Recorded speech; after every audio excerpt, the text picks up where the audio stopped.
Salam sepak bola, teman-teman netizen atau warganet yang saya hormati semuanya. Di episode terbaru dari Bincang Bareng Binder, saya mengundang seorang narasumber yang sangat istimewa dan yang seharusnya berada di studio ini pada tahun 2022, tapi pada saat itu belum ada studio ini. Pada saat itu saya rekam di tempat yang lain yang memang tidak memungkinkan untuk membuat rekaman podcast. Siapa lagi kalau bukan salah satu sosok yang memang saya kagumi, Pak Teddy Cahyono. Welcome Pak Teddy. Makasih Bung Binder. Ya, makasih banyak Pak Teddy ini dalam waktu yang singkat saya undang langsung siap gitu ya kan, dan saya dulu kenal Bapak sebagai salah satu pengurus dari Persib Bandung. Ya, betul banget. Pokoknya teman-teman kalau ada yang namanya Persib Bandung pasti ada Pak Teddy di sana yang untuk memberikan statement atau juga memberikan informasi kepada media. Dan pada saat itu saya masih ingat saya ingin mengundang Pak Teddy ke sini untuk berbicara tentang Persib Bandung yang pada saat itu ya memang performanya masih belum konsisten ya. Tapi kita nggak mau bicara soal Persib Bandung dulu, itu nanti ya di terakhir. Jadi kalian nonton ini episode podcast ini sampai terakhir karena saya mengundang Pak Teddy di sini terkait dengan sekarang yang sedang Pak Teddy jalankan itu sebagai program director dari Milk Life Soccer Challenge dan juga Hydro Plus Soccer League, yaitu untuk membangun atau mengembangkan ekosistem sepak bola putri di Indonesia. Ini sangat menarik Pak bagi saya. Kenapa sangat menarik teman-teman? Karena saya ada siaran nih pertandingan timnas putri U17 yang pada saat itu bermain di kualifikasi untuk lolos ke AFC U17. Betul. Saya lagi siaran, tahu-tahu di sebelah sang pelatih Timo Schuneman, ini orang saya kenal. Bukan kan maksud kenalnya, ini orang saya tahu ini.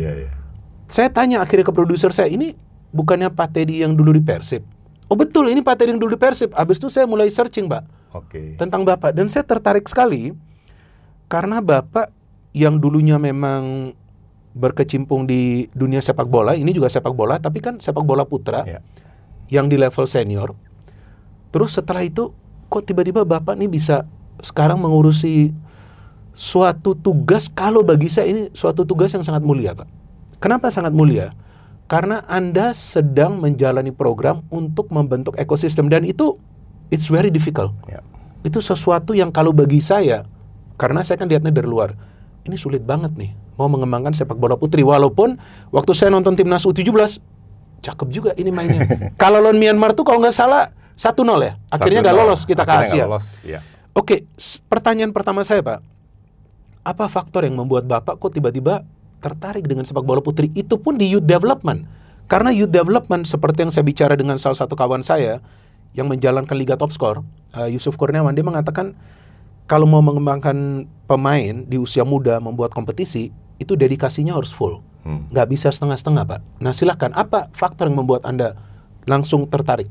Mungkin berasal kan setelah berhenti dari Persib dan Prawira Bandung pada saat itu, kemudian sempat ada kesempatan untuk ngobrol dengan Pak Victor Hartono, pemilik dari Jarum Group kan. Jadi mendengarkan visi misi beliau ingin mengembangkan sepak bola putri.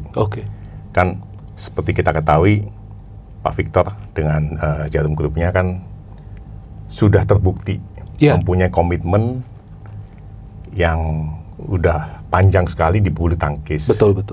Lebih dari 50 tahun lebih. Dengan prestasi bulu tangkis Indonesia yang sampai seperti ini mendunia. Jadi dengan pertimbangan itu, kemudian dengan dijelaskan bahwa beliau ingin fokus mengembangkan sepak bola putri. Dengan sumber daya yang beliau miliki, harusnya ini adalah sesuatu yang doable untuk dilakukan. Kemudian kenapa juga sepak bola putri? Ya karena kan selama ini belum ada lah kalau boleh dikatakan. Belum. Memang betul belum ada. Pihak-pihak yang menangani, menyentuh, dan menjalankan sepak bola putri dengan komitmen jangka panjang. Dan serius lah ya, benar-benar serius. Betul, karena yang harus waktu itu dijelaskan juga bahwa sepak bola putri ini punya kesempatan harusnya yang lebih besar untuk bisa main di Piala Dunia. Oh, begitu ya Pak? Iya, karena begini, ada 8 jatah dari Asia untuk bisa main di Piala Dunia. 6 langsung, 2 melalui playoff. Kemudian kalau kita lihat data-data adalah negara-negara yang selalu bermain di sepak bola wanita adalah dari Asia ya, Australia, Jepang, China, Korea. Oke. Negara lainnya adalah Thailand, Vietnam, Filipina. Oke. Artinya harusnya perempuan Indonesia juga bisa bersaing dengan perempuan dari Thailand, Vietnam, Filipina untuk bisa main di Piala Dunia. Tetapi kenapa kita belum bisa? Karena kalau kita telusuri lebih dalam lagi, ya memang belum ada infrastruktur pengembangan sepak bola putri yang memadai di Indonesia. Terakhir ada liga yang dalam format turnamen itu pun 2019. Terakhir. Pertama dan terakhir. Itu pertama dan terakhir liga putri dijalankan. Oh begitu. Saya baru tahu ini pertama ya. Waktu itu. Oh, Pers yang juara. Yes. Menarik juga, menarik. Jadi home turnamen pada saat itu. Diikuti hanya 10 klub dari 18 klub Liga 1 yang diwajibkan hanya 10 klub yang ikut. Oh begitu. Setelah itu COVID kan, jadi stop. Pandemi ya. Pandemi. Jadi udah, artinya karena memang tidak ada, artinya kita harus memulai dari awal. Dari nol lah ya. Dari nol. Makanya kita mulai dari U10 dan U12. Ini yang Milk Life Soccer Challenge. Ya, ini kita sebut Milk Life Soccer Challenge. Itu kita mulai di akhir 2023. Percobaan dulu di Kudus, baru kemudian launching di 2024 di 8 kota. Mulai dari Jakarta, Tangerang, Bandung, Semarang, Kudus, Solo, Jogja, Surabaya. Jadi sekitar Jawa 8 ini kota, ya awal 8 kota, masing-masing kota itu 2 seri. Semester 1 dan semester 2. Di awal-awal itu tantangannya sangat berat. Karena apa? Karena memang ini sesuatu yang baru. Betul. Perempuan juga belum pernah ada yang main sepak bola. Masih sedikit lah. Jadi akhirnya kita harus jemput bola. Kita memberikan edukasi, mulai ke Departemen Pendidikan, untuk supaya SD negeri bisa ikut ke ekstrakurikuler. Ekstrakurikuler. Terus kemudian ke Departemen Agama untuk madrasah-madrasah. Very good, bagus. Terus kemudian mendatangi ke kepala sekolah, ke guru olahraga. Guru olahraga juga kita berikan coaching clinic oleh Coach Timo. Ya. Coaching clinic untuk ini? Yes. Untuk bolanya? Di awalnya.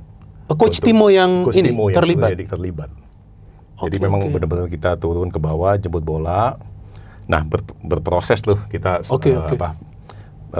secara continue, konsisten, jadi, menjalankan itu. Sorry, saya interupsi. Jadi U10 dan U12 means SD? Ya, kelas SD kelas 4 dan kelas 6. Main 7x7. Ya, jadi mereka bermain.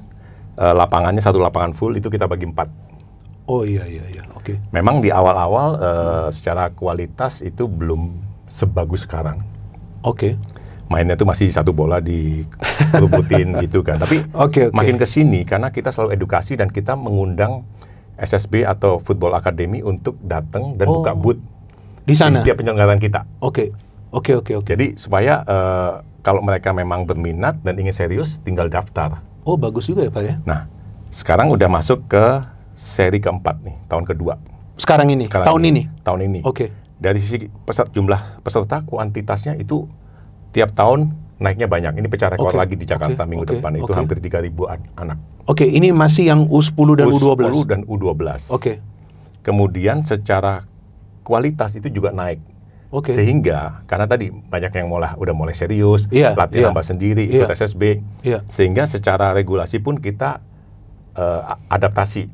Artinya kalau dulu dari kick off boleh tendang langsung, sekarang udah nggak bisa, harus ngoper dulu ke temennya. Karena sekarang tendang langsung bisa gol sekarang. Jadi banyak kejadian. Jadi akhirnya kita adaptasi lah regulasinya, kita perbaiki. Kemudian lebar lapangan dan panjang lapangan kita tambah 2 meter. Tambah lagi.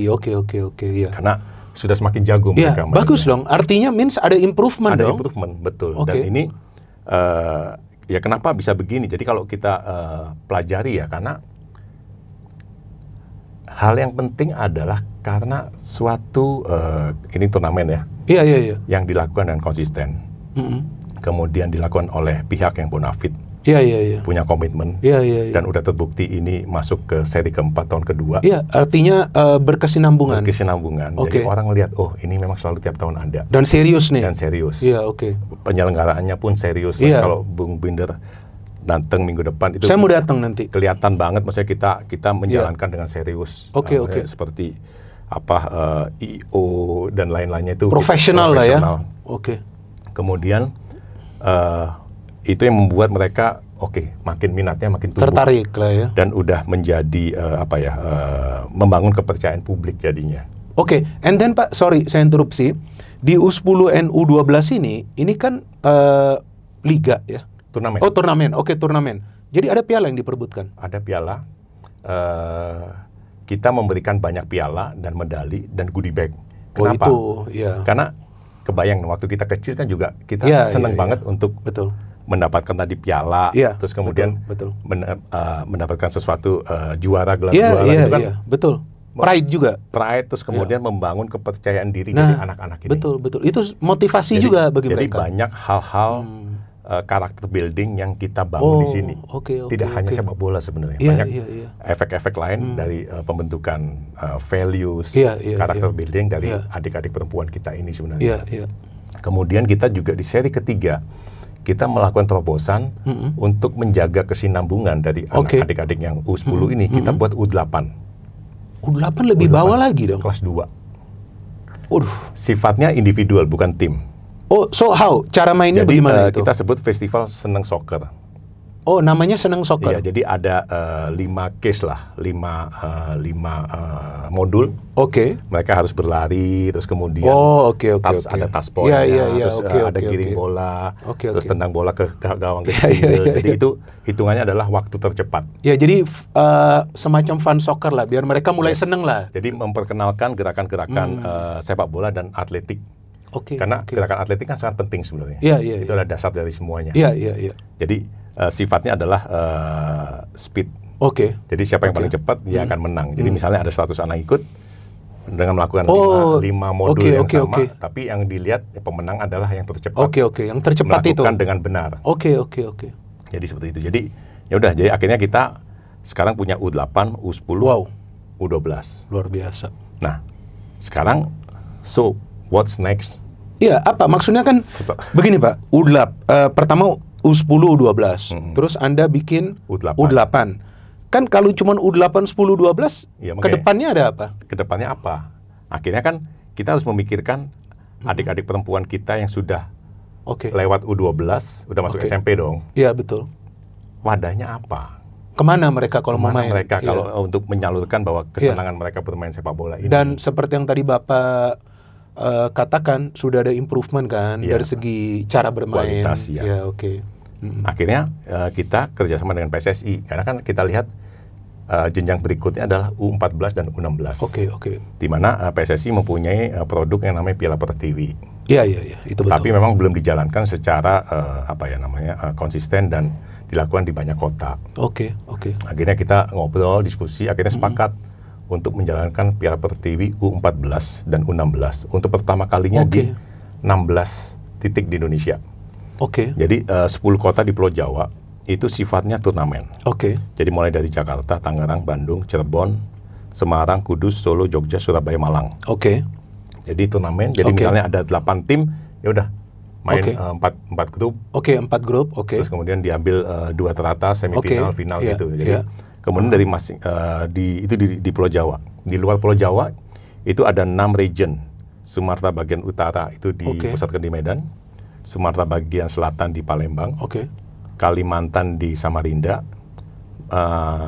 Sulawesi di Makassar, Papua di Jayapura, Bali Nusa Tenggara di Denpasar. Luar biasa. Ini namanya Hydroplus Piala Pertiwi. Yes, Hydroplus Piala Pertiwi regional. Jadi ini beda dengan Milk Life dong? Beda. Kalau ini U14, U16.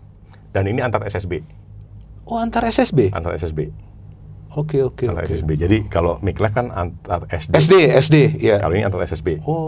Jadi udah mulai fokus memang anak-anak, adik-adik yang memang lebih punya passion dan mau bermain sepak bola. Karena ini SSB. Nah, kalau yang di 6 region di luar Jawa tadi sifatnya festival. Dan masing-masing kota tadi ada pelatih bersertifikasi A yang ditunjuk oleh PSSI. Oh, ini pelatih untuk talent scouting. Sertifikasi A itu siapa saja pelatihnya? Jadi kalau misalnya di Kalimantan itu Coach Jackson. Di Sumatera bagian utara itu Coach Listiadi. Oke.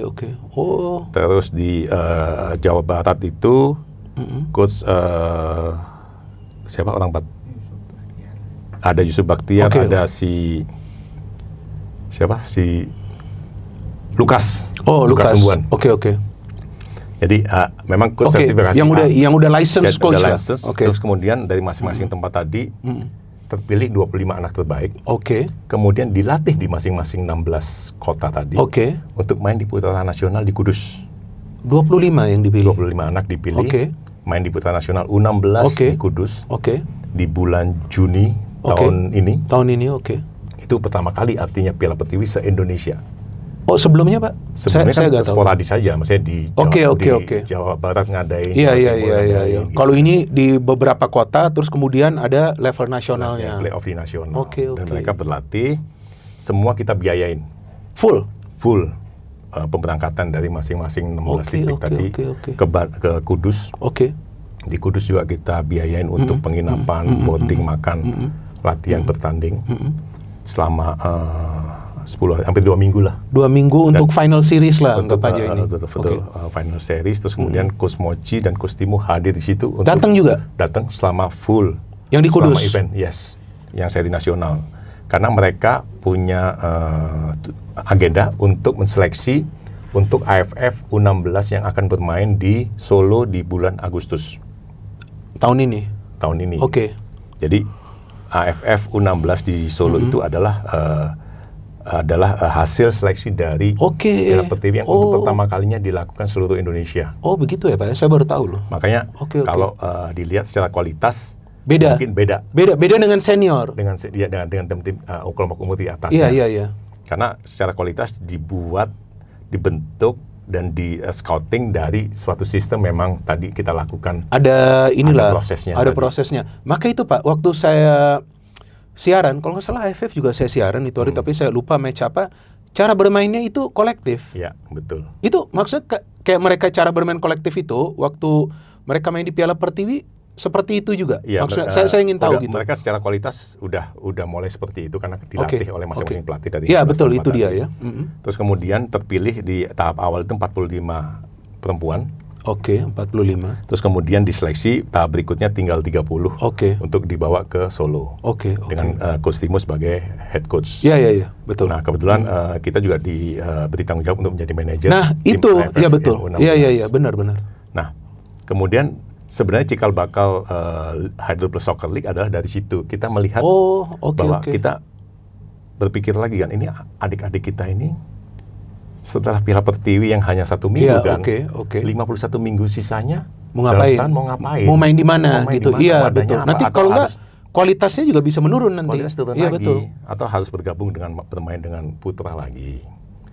Kan secara pengembangan pribadi kan juga tidak maksimal. Iya, betul. Apalagi semakin mereka dewasa kan. Iya. Ada batasan-batasan. Iya. Sehingga tercetus kenapa nggak kita bikin suatu liga perempuan, U12, U14. Kenapa? Karena adalah lanjutan dari U8, 10, 12 yang Make Life Soccer Challenge. Kita ingin lanjutkan untuk adik-adik yang sudah lewatin 12, itu. Jadi ada wadahnya. Liga. Berupa liga. Kan yang Milk Life itu turnamen. Betul. Kita pemikirannya adalah idenya berupa liga. Akhirnya diskusi, terima kasih ke Pak Victor yang sudah akhirnya komit dan setuju dengan kita membuat suatu format liga. Akhirnya kita sosialisasilah kepada beberapa pemilik klub. Kita juga pilihnya 4 kota aja untuk kota-kota yang memang punya sejarah dan sejarah panjang di sepak bola, namanya Jakarta, Bandung, Surabaya, dan Kudus. Kudus karena kita dari Kudus. Base-nya di sana ya. Punya stadion sendiri di Kudus. Akhirnya dari kita ngobrol, diskusi dengan pemilik, menyambut baik ide kita untuk bikin liga. Akhirnya kita bikin liga, punya konsep bikin liga U14 U16. Nah, pada saat kita pegang timnas AFF U16 itu, kita ngeliat adik-adik kita yang U16 setelah lewat U16 kemana nih? Wadahnya setelah U16 kan tidak ada. Iya, betul. Padahal potensinya bagus-bagus. Bagus. Akhirnya, udah main untuk timnas lagi. Iya, makanya terus ini kan hilang lagi. Betul, sayang juga nanti. Sayang lagi. Apa yang kita lakukan jadi hilang lagi. Iya, betul. Akhirnya kita modifikasi untuk memperlebar tentang usianya. Oke. Jadi U15 dan U18. Ide awalnya adalah supaya bisa menampung lebih banyak adik-adik kita yang punya rentang usia yang lebih lebar. Nanti ke depannya kalau memang udah secara strukturnya udah benar, mungkin kita bisa balikin ke 14 dan 16. Ya, saya ngerti. Oke, jadi akhirnya ya apa yang terjadi sekarang dengan Hydroplus Soccer League, ya akhirnya U15 dan U18. Yang sekarang yang baru di launching bulan lalu, bulan Oktober kita mulai. Ya, bulan lalu. Kick off di Jakarta. Jadi misalnya kayak di Jakarta itu U15 ada 16 klub. 16 klub yang berpartisipasi. Ini klubnya maksudnya mandiri atau? Mandiri. Mereka tidak dipungut biaya. Oke. Kita mainnya hanya Sabtu Minggu. Oke. Di The Lodge Jagorawi. Oke. Contoh Jakarta ya, peserta U15-nya ada 16 tim. 16 tim saling bertemu? Saling bertemu 2 kali bertemu. Full kompetisi 2 kali bertemu. Artinya akan ada 30 pekan. Wow, panjang juga Pak, dari 30 Oktober pekan. Selesai di bulan Juni. Ini satu kota saja Jakarta? Jakarta aja 30 pekan. Iya, Jakarta saja 30 pekan. Karena mereka 2 kali ketemu. Iya, oke. Kenapa? Karena kita ingin menstimulasi bahwa pemain kalau misalnya, kan kita bandingkan dengan TC ya, TC 1 bulan, 2 bulan, tapi kan setelah TC akan turun lagi. Iya. Kalau ini kan mereka berlatih seminggu 3 kali di weekdays. Iya. Weekend turnamen. Evaluasi, latihan lagi di weekdays 3-4 kali, weekend turnamen. Dan demikian seterusnya sampai 30 pekan ke depan. Panjang, jadi panjang. Nah, artinya ini akan dalam kondisi siap bertanding adik-adik kita. Iya. Kapanpun ada timnas event, ya siapapun pelatihnya tinggal duduk, nongkrong tiap Sabtu Minggu. Betul. Scouting, monitoring. Lihat perkembangan anak-anak seperti apa. Iya, sorry. Jadi ini sudah Liga Putri sebenarnya. Walaupun di U15. Yes. 15-18. Di Jakarta, Bandung, Surabaya, dan Kudus. Gak apa-apa, jalanin dulu. Ini 4 ya, betul. Ini kan sebenarnya kan 4 kota ini memang kota-kota yang secara sejarah sepak bola panjang. Dan mungkin tahun ke depan kita evaluasi, mungkin kita akan nambah di kota lain juga bisa jadi. Tapi intinya bahwa formatnya udah benar. Ini memang format yang ideal untuk sepak bola. Dan nanti dari setiap kota tadi akan peringkat 1 dan kedua akan main di putaran nasional. Di bulan Juli tahun 2026. Jadi akan ada 8 tim. Jadi ini main 2 grup. 9 bulan ya kalau nggak salah ya. Ya di Jakarta 9 bulan karena pesertanya 16. Tapi kalau misalnya kayak di U18 di Jakarta itu pesertanya 10, jadi bermain. Oke. Jadi bermainnya adalah 8. Lebih berkurang. Iya, betul. Jadi yang Bapak bikin format ini, artinya di Hydroplus Soccer League, sistem liga dengan full competition, ini kan sebetulnya sistem profesional. Iya. Sistem profesional betul. Termasuk transfer window pun ada. Transfer window pun ada. Jadi pemain daftar itu maksimal 30 sebelum kick off. Kita tutup sebelum week 2 kita tutup. Nanti di week 16 kita buka lagi tuh. Udah kayak paruh musim. Transfer window sistem buka. Jadi mereka mau ganti main, bisa. Mau nambahin bisa. Wah, menarik banget ini, jadi, Pak. Ya ini yang kita lakukan ya sistem liga lah, sistem liga profesional lah. Transfer window ini jadi antar klub mau sign player apa nanti semua. Bisa ada perpindahan klub asalkan administrasinya benar ya. Jadi di regulasi kita udah atur. Udah atur, ada regulasinya. Wah, ini Pak, dengan adanya sekarang U15, U18, dengan jumlah tim yang sekarang sudah terdaftar, sebetulnya berapa sih total pemain? Kalau dari data bank Bapak gitu. Yang ini aja yang U15, U18 dulu. Masing-masing tim 30 kan. Ada misalnya kan itu 16. Kan ada 4 kota. Misalnya 90 tim kali 100 tim kali 3 3.000 orang. So it means talent pool-nya udah ada. Iya kan, talent pool-nya untuk pelatih, untuk memilih pemain itu sudah ada dari liga ini. Makanya kan ini kan butuh waktu. Misalnya adik-adik perempuan kita ini mungkin 2-3 tahun lagi mungkin. Baru matang. Mayoritas kebanyakan sekarang di usia U15 kan, U18 juga di semua kota lebih sedikit. Artinya kan mungkin 2-3 tahun lagi dari sebagian dari yang U18, dari sebagian U15 mungkin akan udah siap pada saat nanti misalnya liga profesional dijalankan tahun misalnya 2027. Ya, bahannya udah ada karena kita sedang membangun suatu ekosistem pembinaan. Usia 8, 10, 12, sekarang 15, 18. Nah, sekarang setelah 18 mau kemana? Kita udah bikin satu, karena kita memikirkan ekosistemnya, kita mungkin dari 3.000 anak yang main di profesional, 10% mungkin. Iya, mungkin, ya betul. Belum tentu mereka akan lanjut. Iya, oke. Nah, untuk sebagai safety net-nya, kita bikin yang namanya Campus League sekarang. Oke. Jadi itu antar kampus. Campus League apa lagi nih? Jadi itu kita akan membuat suatu seperti kayak NCAA di Amerika lah, di US. Jadi itu kejuaraan olahraga antar universitas. Yang di mana student atlet itu diberikan beasiswa untuk mewakili universitasnya. Waduh. Dengan beberapa kriteria. Jadi artinya kalau mereka bisa berprestasi di dunia olahraga, mendapatkan beasiswa, artinya bisa mereka mendapatkan gelar sarjana dari olahraga, sehingga mendapatkan kesempatan untuk mencari pekerjaan di sektor formal itu juga terbuka juga kesempatan yang sama dengan yang lain. Oke, ini menarik yang Bapak baru katakan Campus League ini. Yang Campus League yang Bapak bikin ini melibatkan universitas di mana saja? Baru mulai di futsal sekarang. Futsal sudah ada? Futsal sedang diperjalankan. Sedang dijalankan, Nanti sepak bola putri mungkin nunggu adik-adik kita ini mungkin di masa-masa kuliah mungkin 2-3 tahun lagi ya. Yang saya ingin tanyakan, pada saat Bapak ada membuat turnamen, kita mulai dari Milk Life Soccer Challenge ya. Itu kan memang ada pertandingan ya, yang U10, U12. Yang nonton banyak? Yang nonton banyak. Jadi kenapa kita juga selalu mensyaratkan penyelenggaraan itu di mini stadion yang ada tribunnya. Kenapa? Selalu. Jadi kita mensyaratkan penyelenggaraan mau di semua kota itu selalu di mini stadion. Kayak di Malang aja di Gajayana kita. Oh, di Gajayana. Minggu ini sedang berlangsung di Malang. Itu kita di Gajayana. Jadi penonton yang datang banyak? Penonton yang datang ya family datang. Teman-teman sekolah. Ramai juga dong ya artinya. Lumayan. Seru juga itu kalau jadi ditonton. Ini kan sebenarnya kan lebih untuk ya tadi lah, ini kan buat anak-anak ini penting adalah fun, enjoy. Iya, betul. Dan kalau ada banyak penonton juga terbangun komunitasnya, Pak. Itu penting juga. Betul. Jadi ya memang sekarang ini kita sedang membangun suatu ekosistem tadi kan, ekosistem bukan hanya dari pemainnya tapi dari sisi supportingnya juga kita juga bangun. Terus apakah ada bikin footage enggak?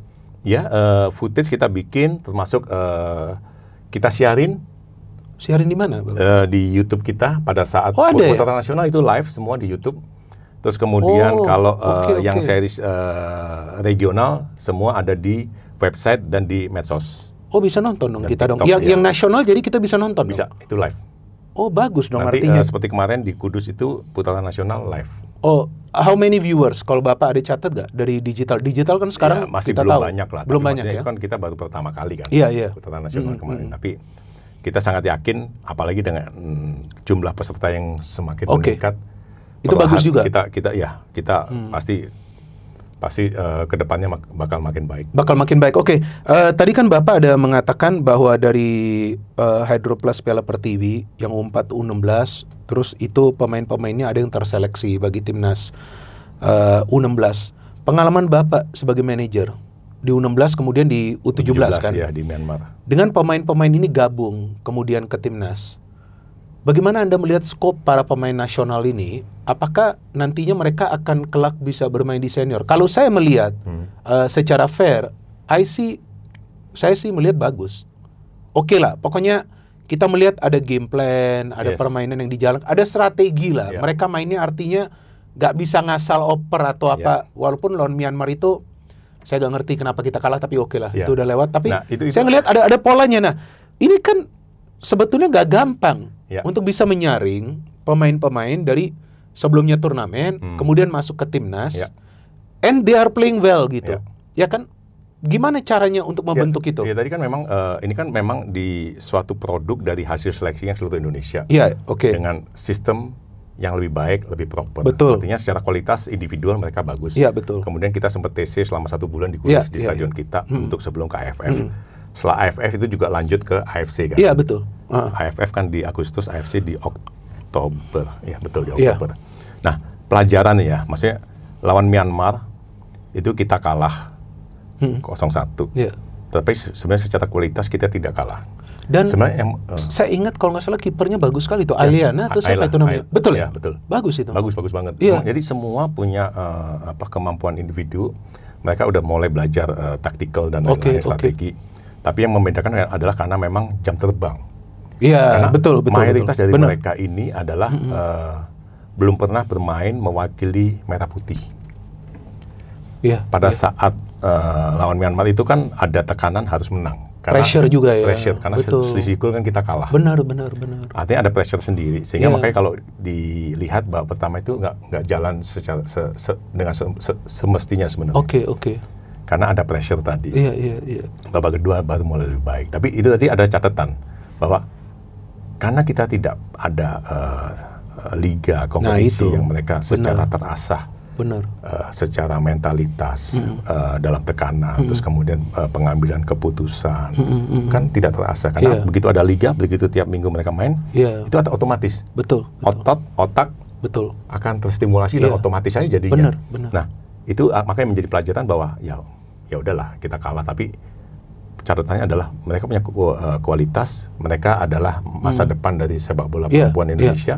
Kita harus jagain sama-sama untuk supaya mereka bisa terus sampai dengan tim senior dan memberikan jam terbang.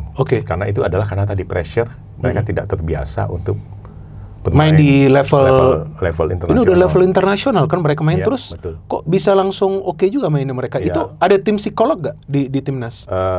Ada. Ada juga di sana? Ada juga. Untuk membantu mereka supaya bisa mengatasi pressure itu. Betul. Sekarang setelah adanya U15, U18, Hydro Plus Soccer League, kemudian akan ada Campus League. Ya, yang saya menarik mau tanya nih, saya nggak tahu Bapak mau sharing atau enggak, yang seniornya gimana?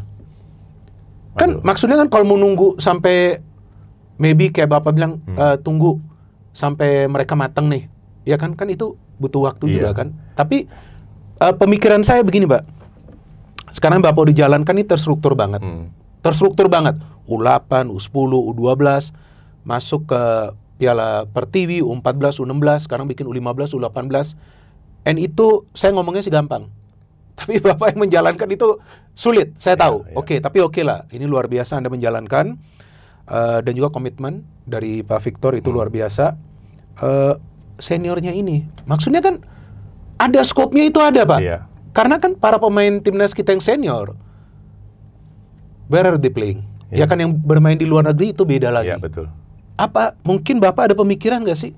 Kenapa gak sih kita buat aja yang senior nih loh? Nah, kan mungkin seperti apa yang dikatakan Pak Erik ya, maksudnya bahwa talenta-talenta di senior ini mungkin karena sempat putus dari 2019. Lama juga ya Pak ya? Artinya kan 6 tahun. Lama juga ya? 6 tahun tidak ada liga, tidak ada kompetisi sepak bola perempuan. Jadi pasti secara talenta juga tidak maksimal. Jadi secara alamiah ya harusnya kita tunggulah adik-adik perempuan kita yang sekarang ini Soccer League U15, U18, ya kita tunggu 2-3 tahun lagi di mana mereka sudah secara usia sudah matang untuk bisa bermain di liga profesional nanti gitu. Yang rencananya kalau nggak salah dari PSSI 2026 mau ada kayak semacam pre-season. Terus kemudian 2027 mulainya, yang mulai full competition. Nah, yang saya ingin tanyakan, seandainya nih ada pemain di level U15 atau U18 yang memang Bapak mungkin bisa melihat, wah ini bagus juga nih mainnya. Bapak sebagai program director bisa nggak menyarankan ke klub di luar? Kan banyak juga pemain kita yang main di sana. Karena kan gini, maksudnya dengan latar belakang sudah berapa 14 tahun, 15 tahun di sepak bola, kan pasti kita punya network dengan agen-agen. Kita udah bicara lah, maksudnya even kemarin setelah timnas kan ada beberapa talenta yang sebenarnya secara postur itu juga bisa harus bermain di luar. Kita udah mulai scouting lah, udah mulai scouting. Oh ini bisa nih, ini bisa. Jadi ya mudah-mudahan kedepannya ada adik-adik perempuan kita bisa punya kesempatan main di luar negeri juga kan, sambil nanti menunggu di sini ada yang liga profesional putri. Tadi menarik.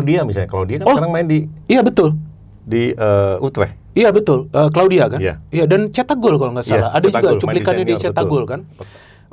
Menarik tadi di awal Bapak mengatakan bahwa sebetulnya di sepak bola putri ini kita punya chance untuk lolos ke Piala Dunia. Walaupun saya tahu Bapak masih sibuk sekarang di grassroots, sudah ada pemikiran nggak sih, nih kita harus tembusin nih tahun sekian gitu? Apa sudah ada visi sejauh itu nggak sih? Ya pengennya dengan melihat perkembangan sekarang, mudah-mudahan paling cepat 2031 lah. 2031. Timnas kita bisa main di World Cup, Piala Dunia. Tapi ya kalau misalnya sampai 2031 nggak bisa, ya 2035 lah. Oke. Tapi prosesnya dijalanin terus. Ya, sekarang kan masih 4 tahun lagi lah kurang lebih lah. Oke. Ya adik-adik kita yang sekarang main di U15 udah 19 pada saat itu. Jadi udah matang juga lah seharusnya. Betul. Sekarang ini kan di mana talent pool paling banyak memang dari Hydro Soccer League itu di U15. Oh, paling banyak ya paling. Oh iya, tadi U18 Bapak bilang belum. Tapi nanti kalau mereka naik kan lebih banyak. Dan generasi di bawah mereka yang melihat mereka naik itu akan jadi magnet. Bagi mereka untuk menarik. Ini yang menarik ya. Jadi karena ini kembali lagi pengalaman memegang timnas nih. Jadi kan kita balik dari Myanmar itu hari Sabtu malam jam 10. Oke. Hari Minggunya saya datang ke The Lodge Jagorawi karena ada Hydro Soccer. Iya. Itu pemain kayak misalnya si Debbie, semua Jazz, Nave, semua datang ke sana. Febri pengen main Pak lah. Sebenarnya istirahat lah, maksudnya semalam baru TC. Ya, masih anak-anak lah, masih pengen bermain. Tapi kemudian banyak pemain-pemain lain, orang tua yang ngajak foto. Artinya mereka ini udah menjadi magnet bagi lingkungannya. Tapi kan mereka itu juga menjadi motivasi bagi teman-temannya. Bilang gini, teman saya bisa latihan sama-sama, main timnas, berarti akan memotivasi temannya untuk berlatih lebih keras karena udah melihat contohnya sendiri kok teman satu klub main di timnas dan disiarkan. Ya kan jutaan orang yang nonton itu juga kan bisa menjadi motivasi juga bagi mereka kan. Oke. Dan satu hal yang ingin saya tanyakan ini tentang sepak bola putri, ini kan visi yang panjang nih Pak, ya kan? Tentu di belakang visi yang panjang ini ada juga dong sebuah misi bagaimana caranya bisa membuat sepak bola putri ini di Indonesia ini semakin digemari. Oke, memang liga dijalankan, kemudian turnamen dijalankan, sosialisasi di sosial media seperti apa? Ya kita tadi mulai dari Make Live, kemudian sekarang Hydro Plus itu secara publikasi, terus kemudian secara media, baik media mainstream atau media sosial, itu kita ada semua. Ada semua ya? Ada semua, dan itu ada semua. Terus kemudian untuk yang putaran nasional itu biasanya kita live stream. Ya itu YouTube kan, ada YouTube. kan. Jadi secara media publikasi itu kita lakukan. Sambil sekalian kita juga mengedukasi, karena dengan ini akan semakin baik mendapatkan exposure, mendapatkan kepercayaan publik, pasti nanti secara industri juga akan meningkat. Akan meningkat dan, itu. Dengan meningkatnya di industri, pasti banyak brand-brand yang akan bergabung ke sini. Itu maksud saya bertanya untuk itu, biar nanti lebih banyak yang terlibat, supaya lebih mudah untuk bisa membentuk ada salah satu ekosistem. contoh ya, maksudnya dengan Make Life Soccer Challenge, saya tidak perlu menyebutkan brandnya. Tapi sudah ada pengusaha dari Kalimantan yang ingin ikut serta untuk Make Life Soccer Challenge di Kalimantan. Bagus dong. Ya, sekarang kita lagi diskusi untuk mereka melakukan yang di Kalimantan, di Balikpapan dan Samarinda. Bagus. Nanti putaran nasional baru mereka bergabung ke kita. Tapi artinya mudah-mudahan semakin banyak pengusaha atau korporasi yang bisa menduplikasi apa yang kita lakukan. Betul. Misalnya tadi di Kalimantan udah ada, misalnya nanti di Sumatera Utara ada, di Papua ada. Betul. Nah, akan menjadi suatu ekosistem yang lain akhirnya, tapi nanti playoff-nya kita bisa konsolidasi di nasionalnya. Iya betul, itu suatu hal yang tidak mudah dilakukan, tapi saya senang sekali teman-teman mendengarkan penjelasan dari Pak Teddy, karena ini penjelasan yang sangat komprehensif. Bahkan sekarang kalau saya melihat IG story Pak Teddy, itu saya bangun kan mungkin jam 6:30, 7, tapi jam 5 udah ada. Jam 5 udah ada di stadion. Wah, ngeri juga ini saya bilang. Jadi saya berharap agar ini berjalan jangka panjang Pak. Kenapa? Karena pada saat saya menonton permainan timnas itu, bahkan saya nonton juga senior, sebenarnya senior juga kita punya banyak pemain yang bagus. Tapi seperti yang Bapak katakan tadi, kalau mereka tidak ada kompetisi, apalagi kompetisi yang berjenjang, kita tidak akan ada yang namanya regenerasi. Jadi kalau menurut saya, mungkin saya salah, jika saya salah silakan Bapak koreksi, apa yang Bapak sedang lakukan ini juga adalah untuk membentuk regenerasi. Untuk timnas kita. So it's not only stopping di atas, tapi di bawah ini jalan terus. Karena kan tadi kan kita sedang membangun. Namanya membangun kan tidak berhenti. Harus panjang. Harus terus berkesinambungan jangka panjang dan harus konsisten. Karena membangun tadi bertahap, berproses. Ya kayak seperti kita lah, kita mulai dari pondasinya U8, 10, 12, sekarang masuk ke 15, 18. Sekarang udah 18. Kampus. Sekarang udah kampus dan nanti mudah-mudahan liga profesional jalan. Nah, ini kan namanya suatu piramidnya ini udah ada. Udah ada. Kan kita namanya membangun perlu proses dengan semua tantangannya.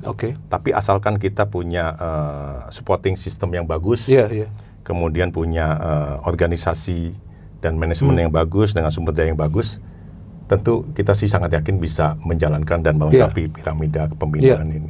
Saya sih optimis dengan apa yang Bapak jalankan. Seharusnya ini jalan jangka panjang. Tinggal seperti yang saya katakan di awal, Pak, ini dedikasinya harus full ini, full 100%. Saya optimis ini akan jalan. Jadi ini adalah diskusi yang sangat bermanfaat bagi teman-teman juga, tentu juga teman-teman yang merupakan penonton yang mungkin ingin ikut berpartisipasi. Nanti Bapak tolong kasih saya linknya, saya masukin di deskripsi. Bisa kontak siapa mungkin adminnya, kan, kalau ingin main di turnamen atau liga. Tapi setelah kita membahas tentang sepak bola putri, ini kalau istilah keren yang kalian pakai biasa gak Persib gak makan. Itu istilah netizen, Pak. Oh gitu ya? Netizen plus 62 kita. Wah, kalau gak Persib gak makan nih. Oke. Jadi saya izin kita diskusi sedikit tentang Persib Bandung, boleh kan? Boleh. Oke, Pak, ini jujur penilaian saya. Bapak berada di Persib untuk waktu yang cukup lama. Iya. Ya. 14 tahun. Iya, dengan 14 tahun, 14 bukan tahun. Oh, dari lama 2011. ya. Oh, 2011. Oke. Bapak merasakan susah, merasakan senangnya. Oke, sampai akhirnya ada gelar juara, bahkan basket juga juara. Iya, betul. Piala Presiden. Iya. Ya kan 2015 betul. ya, Piala Presiden. Ya kan, terus 2014. Iya, Juara kemudian Bapak memilih mengundurkan diri. Kalau saya menilai bahwa apa yang Bapak jalankan itu sesuatu untuk bisa melalui fase-fase yang sulit, apalagi pada saat itu ada pandemi. Iya. Ya kan, but you succeeded at the end, and itu memang nggak mudah. Dan saya mengapresiasi orang-orang seperti Bapak yang mau menjalankan proses tersebut. Karena orang biasa maunya udah instan aja lah kita. Iya kan? Pertanyaan pertama saya ini tentang Persib. Memang banyak yang mengatakan kepada saya nggak tahu sebelumnya. Ini Pak Teddy yang memilih Boyan Hodak. And that's very good of you. Dan Bapak juga tahu bagaimana caranya untuk bisa membentuk ini tim. Yang saya ingin tanyakan, Pak, ini pertanyaan pertama saya.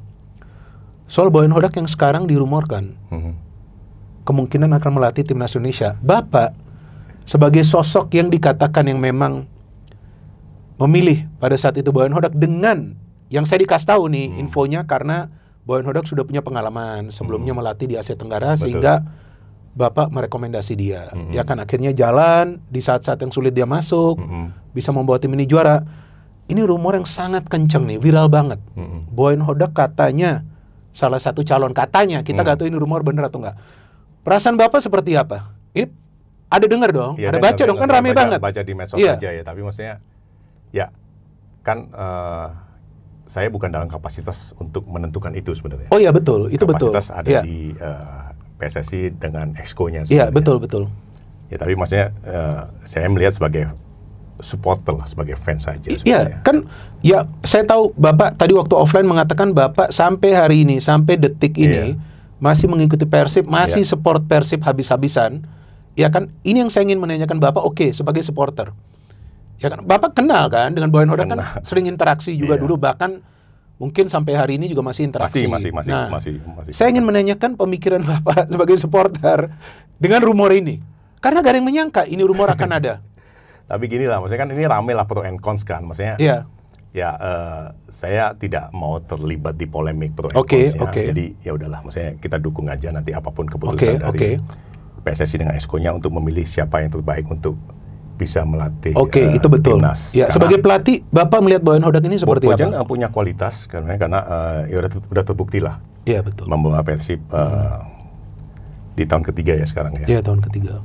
Jadi udah terbukti 2 tahun pertama sukses memberikan gelar juara dengan segala tantangannya. Jadi ya pasti kita ingin yang terbaik lah buat timnas lah, buat Persib, buat Bojan. Jadi kita pasti ingin mendoakan yang terbaik buat mereka. Oke. Terus Bapak kalau nonton pertandingan Persib yang terakhir itu lawan Selangor. Wah iya, itu luar biasa.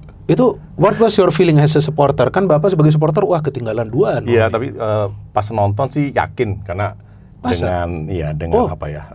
karena bukan hanya sekarang ini, maksudnya untuk ketinggalan terus akhirnya bisa berbalik dan unggul, bukan hanya sekali ini, itu berkali-kali sih. Jadi pasti ada harapan itu, dan sebagai boboto kan pasti ingin selalu yang terbaik, dan Persibnya menang gitu. Ya pasti ingin yang terbaik, dan ya alhamdulillah terwujud kan sebenarnya kan. Iya, bisa menang. Dan kalau kita melihat form Persib musim ini di Asia belum terkalahkan loh Pak. Iya. Mereka nih, ya kan? Saya hanya ingin menanyakan kepada Bapak dengan kepintaran Boyan Hodak untuk melakukan rotasi di lineup.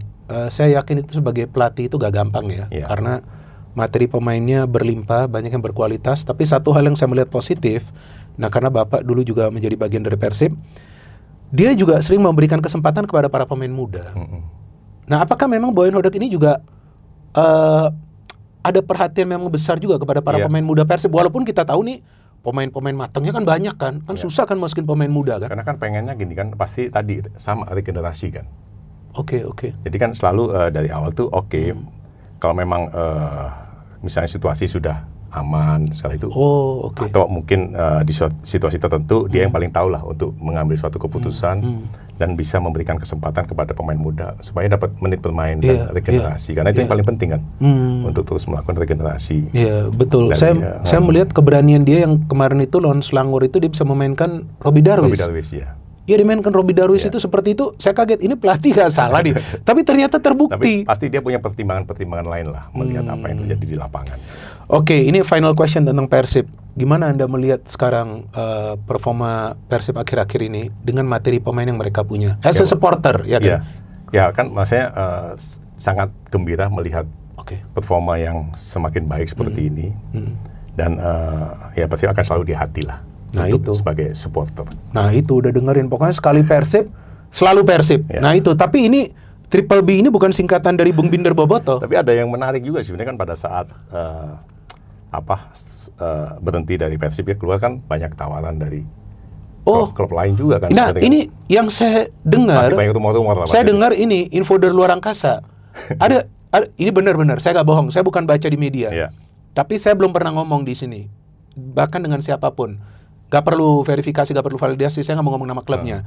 Tapi yang saya dengar betul sebenarnya ada penawaran dari klub lain. Banyak lah, tapi maksudnya kan yang sampai serius.